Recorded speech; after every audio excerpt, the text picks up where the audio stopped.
Episode की शुरुआत में हम देखते हैं कि बीकन हिल्स हॉस्पिटल में अचानक से बहुत सारे पेशेंट्स आते जा रहे हैं और मेलिसा के लिए उनको मैनेज करना मुश्किल हो रहा है। स्कॉट अपनी मॉम के लिए डिनर लेके आता है।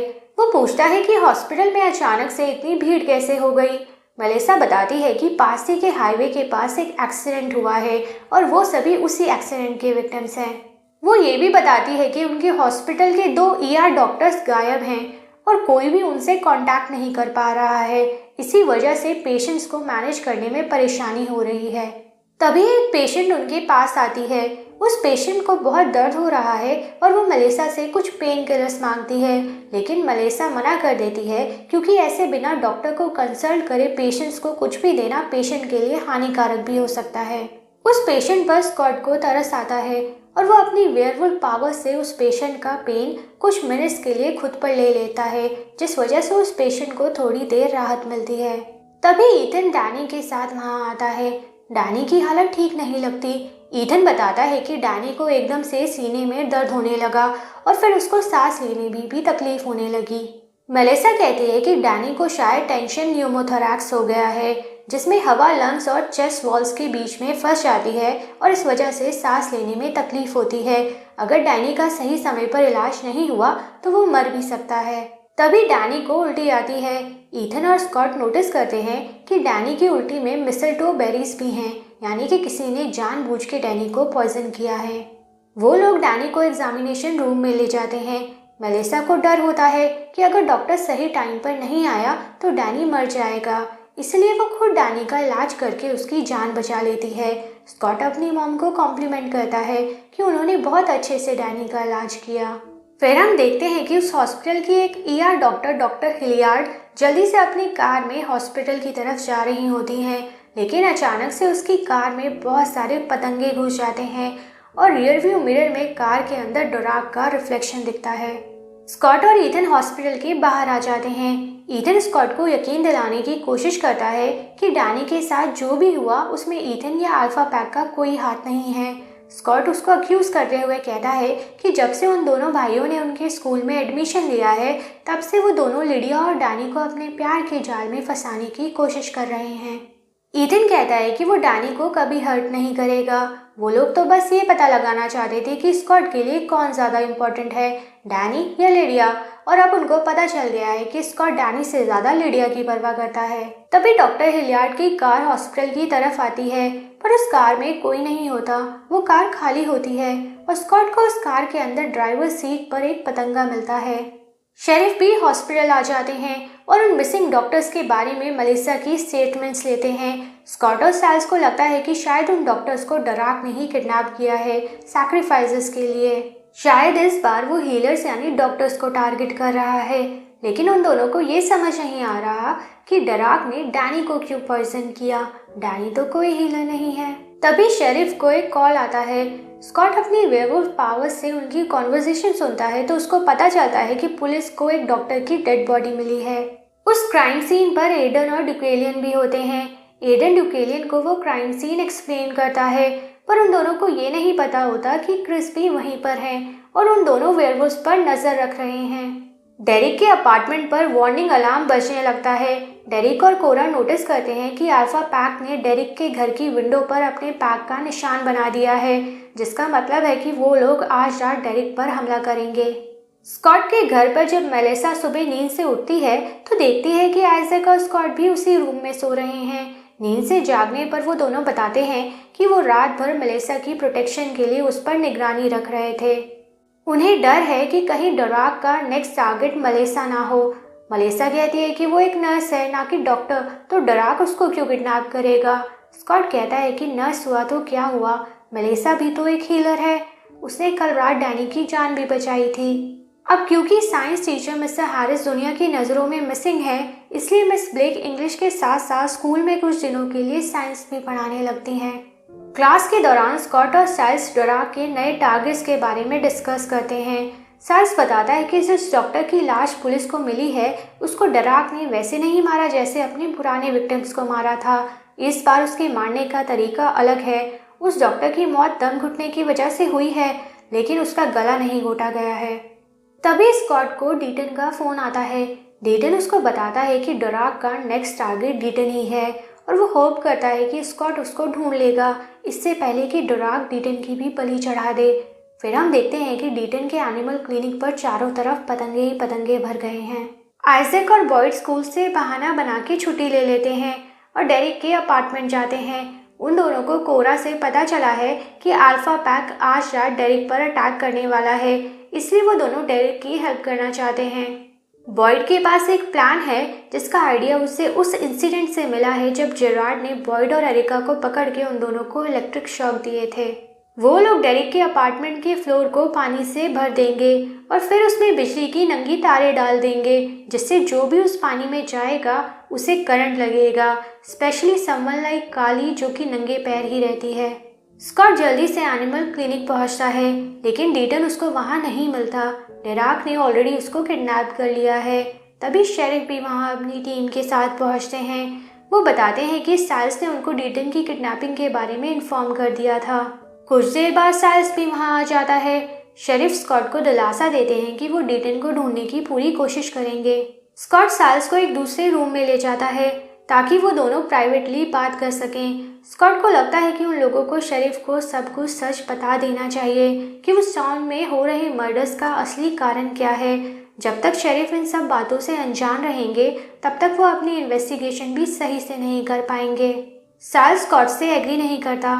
उसको लगता है कि उसके डैड को सब सच बताने का राइट टाइम अभी नहीं आया है। जब स्कॉट की मॉम को सच पता चला था तो कई हफ्तों तक वो स्कॉट की तरफ देख भी नहीं पाई थी। साइल्स नहीं चाहता कि उसके डैड भी ऐसे ही रिएक्ट करें। स्कॉट कहता है कि मेलिसा को थोड़ा टाइम लगा था स्कॉट की सच्चाई एक्सेप्ट करने में, लेकिन बाद में सब सही हो गया था। शेरिफ भी थोड़े टाइम लेंगे लेकिन एटलीस्ट उनको ऐसे बार बार उनसे झूठ तो नहीं बोलना पड़ेगा। साइल्स थोड़ा इमोशनल हो जाता है। वो कहता है कि उसके डैड को सच न बताने का रियल रीज़न ये है कि वो अपने डैड को खोना नहीं चाहता है।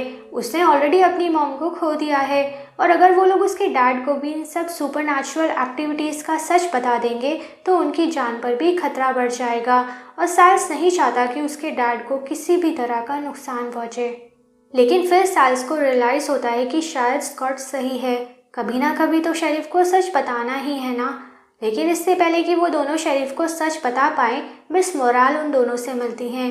वो कहती है कि सुपरनैचुरल एक्टिविटीज शेरिफ से छुपी रहें, इसी में सबकी भलाई है। वो ये भी कहती हैं कि उसके भाई डीटन को ढूंढने का एक तरीका है, लेकिन उसमें उनको लिडिया की हेल्प चाहिए होगी क्योंकि वो सुपरनैचुरल एक्टिविटीज को ढूंढ लेती है। इसके बाद स्कॉट और साइल्स लिडिया को ढूंढते हुए स्कूल जाते हैं। वहाँ एक रूम में स्कॉट को डुकेलियन मिलता है। वो पहले तो स्कॉट को टीज करता है और फिर उसके सामने एक कंडीशन रखता है। अगर स्कॉट डुकेलियन से उसकी छड़ी छीन के दिखाएगा तो डुकेलियन उसको ये बता देगा कि डीटन अभी कहाँ है। डुकेलियन को पता है कि डोराक ने डीटन को किडनैप करके कहाँ बंद कर रखा है। स्कॉट बहुत ट्राई करता है लेकिन डुकेलियन से उसकी छड़ी नहीं छीन पाता। डुकेलियन उसको बताता है कि आज रात अल्फा पैक डेरिक पर हमला करेगा। अब ये स्कॉट पर है कि वो किसकी जान बचाएगा, डेरिक की या डीटन की। जाते जाते डुकेलियन स्कॉट को एक क्लू दे जाता है कि अगर उसको डीटन को ढूंढना है तो उसको करंट को फॉलो करना होगा। मेलिसा शेरिफ को हॉस्पिटल बुलाती है और उस डॉक्टर की डेड बॉडी दिखाती है जिसको डोराक ने सेक्रीफाइस किया था। पोस्टमार्टम रिपोर्ट से पता चला है कि उस डॉक्टर की मौत दम घुटने से हुई थी, लेकिन इस बार तरीका डिफरेंट था। उस विक्टिम के हाथ पर रस्सियों के निशान हैं, जैसे किसी ने उसको हाथ के बल छत की सीलिंग से टांग दिया हो। ज़्यादा देर ऐसे ही टंगे रहने की वजह से विक्टिम का धीरे धीरे दम घुटने लगा और फिर उसकी मौत हो गई। स्कूल में लिडिया और एडन एक रूम में मेकआउट कर रहे होते हैं। तभी फायर अलार्म बजता है और वो दोनों रूम से एक एक करके बाहर आ जाते हैं। एडन के वहाँ से जाने के बाद लिडिया को वहाँ कोरा मिलती है। वो फायर अलार्म उसी ने बजाया था। उसके पास लिडिया के लिए डेरिक का एक मैसेज है। डेरिक चाहता है कि लिडिया एडन को डेट करना बंद कर दे, इसमें लिडिया की ही भलाई होगी। लिडिया कहती है कि वो अपना ख्याल खुद रख सकती है। उसका पिछला बॉयफ्रेंड एक कैनिमा था। जब उसने एक कैनिमा को झेल लिया तो एक वेयरवुल्फ क्या चीज़ है। कोरा लिडिया को दोबारा धमकी देती है कि उसको एडन से दूर रहना ही होगा। तभी साइल्स वहाँ आता है और कोरा को लिडिया को ऐसे धमकाने के लिए डांटता है। फिर वो उन दोनों को डीटन की किडनैपिंग के बारे में बताता है।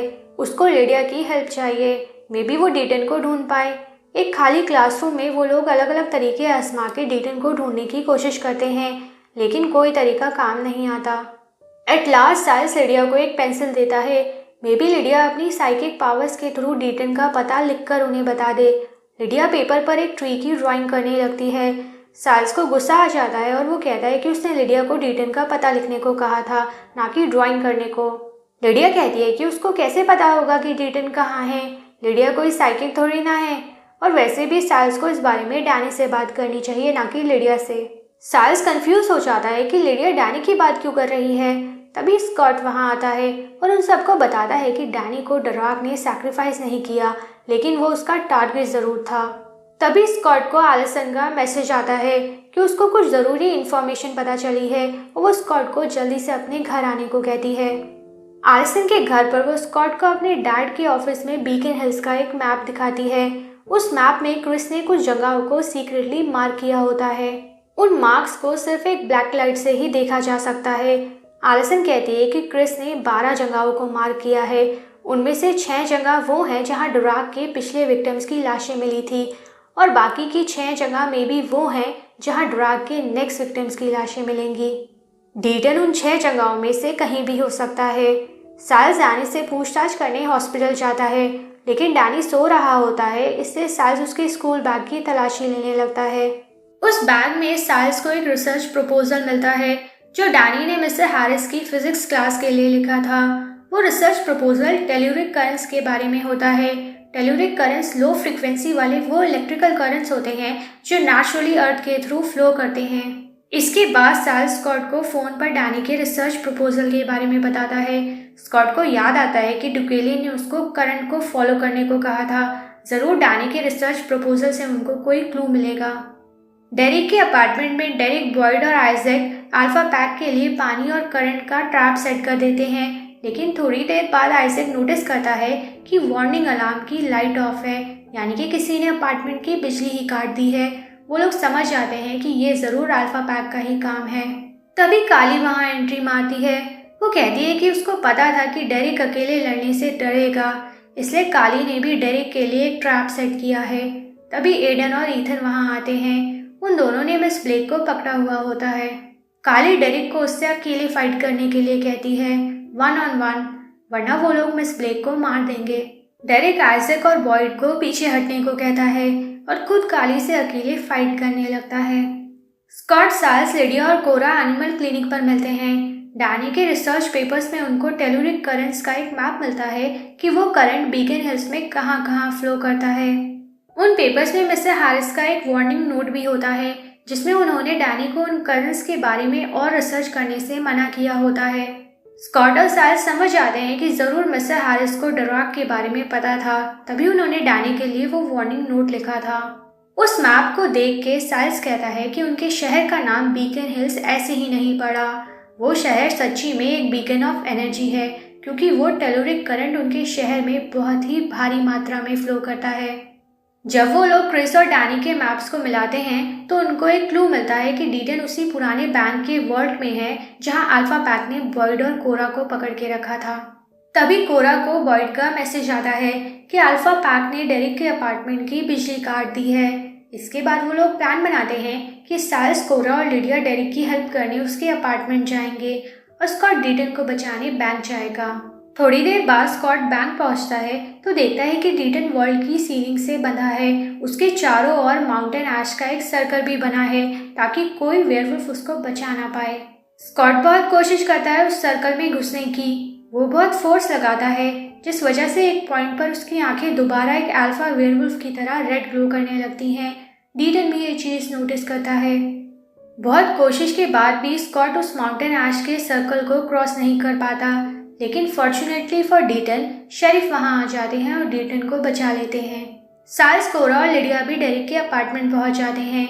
साइल्स आइजैक को मैसेज करके बता देता है कि वो लोग वहां पहुंच गए हैं और इलेक्ट्रिसिटी पावर सप्लाई दोबारा ऑन करने वाले हैं। इसके बाद साइल्स डेरिक के अपार्टमेंट का पावर सप्लाई दोबारा से ऑन कर देता है। आइजैक सही समय पर मिस ब्लेक को अपार्टमेंट में फैले पानी से दूर ले जाता है। पावर सप्लाई ऑन होते ही बॉयड, काली और डेरिक को जोर से करंट लगता है। कालिक डेरिक से पहले संभल जाती है और ईथन और एडन को डेरिक को पकड़ने का ऑर्डर देती है। वो दोनों डेरिक के हाथों को पकड़ लेते हैं और काली बॉयड को पकड़ के उसको डेरिक के हाथों मरवा देती है। फिर वो डेरिक को एक अल्टीमेटम देती है कि अगर नेक्स्ट फुल मून तक डेरिक ने उनका पैक ज्वाइन नहीं किया तो वो लोग डेरिक के सभी दोस्तों को मार देंगे। धमकी देके अल्फा पैक वहां से चला जाता है। ईथन को देख के लगता है कि उसने जो भी अभी किया उसके लिए उसको गिल्ट फील हो रहा है। डेरिक बॉयड से माफी मांगने लगता है और उसका खून रोकने की कोशिश करता है। बॉयड कहता है कि it's all right, full moon पर वेयरवुल्फ बन के उसको जो फीलिंग मिलती थी, एवरीथिंग वाज वर्थ इट। फिर बॉयड ल्यूनर एक्लिप्स की बात करता है कि ल्यूनर एक्लिप्स पर वेयरवुल्फ बन के कैसा लगता होगा। उसको एक फ्लैशबैक याद आता है जब वो और एरिका उस बैंक वॉल्ट में बंद थे। एरिका कहती है कि ल्यूनर एक्लिप्स पर वेयरवुल्फ शायद और भी ज़्यादा स्ट्रॉन्गर हो जाते होंगे। फिर एरिका काली पर अटैक करती है और उसके हाथों मारी जाती है। प्रेजेंट टाइमलाइन में बॉयड भी मर जाता है। कोरा रोने लगती है और डेरिक शॉक में चला जाता है। साल्स उसको कंफर्ट करने के लिए उसके कंधे पर अपना हाथ रखता है। फिर हम देखते हैं कि क्रिस दोबारा जेराल्ड से मिलने जाते हैं और उससे ड्यूकेलियन के बारे में पूछते हैं, लेकिन जेराल्ड उनको कुछ नहीं बताता।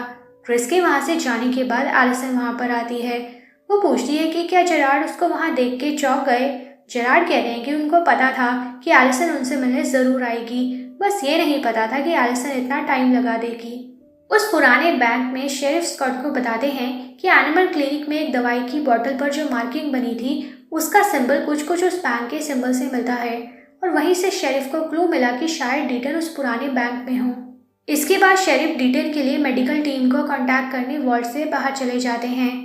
अकेले में डीटन स्कॉट को बताता है कि उसने उसकी आईज रेड ग्लो करते हुए देखी थी। स्कॉट एक ट्रू अल्फा है जिसको अल्फा बनने के लिए किसी दूसरे अल्फा को मारकर उसकी पावर्स चुराने की जरूरत नहीं है। स्कॉट का कैरेक्टर और पर्सनालिटी इतनी स्ट्रांग है कि वो अपनी strong will say he alpha बन सकता है। ये बहुत रेयर है और 100 सालों में एक ही बार होता है। जब स्कॉट वेयरवुल्फ बना था तब से ही डीटन को यकीन था कि स्कॉट एक ट्रू अल्फा बनेगा। तभी स्कॉट को रियलाइज होता है कि इसीलिए ड्यूकेलियन स्कॉट में इतना इंटरेस्टेड है, क्योंकि स्कॉट एक ट्रू अल्फा है। डीटन कहता है कि स्कॉट का शक सही है, ड्यूकेलियन का असली टारगेट डेरिक नहीं बल्कि स्कॉट है। इसी के साथ ये एपिसोड खत्म हो जाता है। अगर आपको ये वीडियो एक्सप्लेनेशन अच्छी लगी हो तो प्लीज़ चैनल को सब्सक्राइब और वीडियो को लाइक ज़रूर कीजिएगा। Thank you for watching and have a nice day.